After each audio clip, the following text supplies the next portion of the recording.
Добро утро от школата, понеже се натрупаха няколко въпроса за възстановяване на коляното и директно почвам по въпрос какво е необходимо. Първо, ако искате да го правите осъзнато, може да се намерите книгата на Сергей Бобновски "Болят ме коленете" на издателство Женова 98.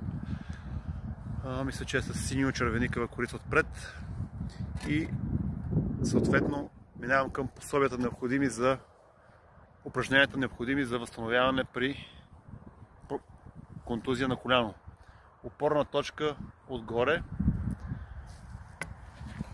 опорна точка отдолу.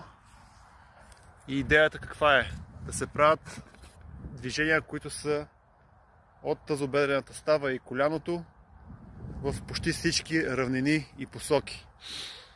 Импровизирам тук малко с снимането.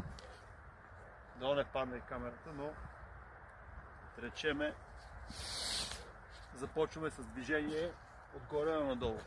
Ето и още какво имам. На крака имам маншон с карабинер. Това може да се купи от магазин, спортен. В случая нашите ластици и тия маншони са от Спорт Депот. Или директно да си правите на ластика примка и тя да се слага на крака. Така че изборът е ваш. Първото упражнение, да речем, че започваме отгоре надолу.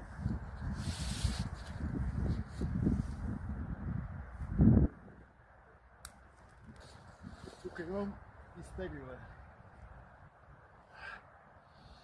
Нагоре вдишвам, надолу издишвам.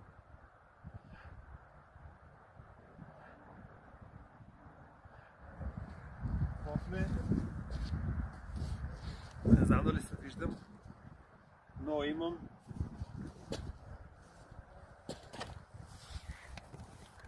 няма оператор, така. Ластика ми идва отгоре, имам прибиране.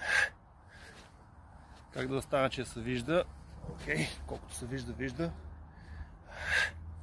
Имам събиране към корема. Ще направя по няколко повторения, колкото да фиксирам, но да се разбере още идеята.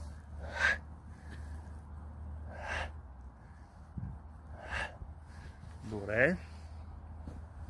Полека-лека ще станете умели в откачването и закачването.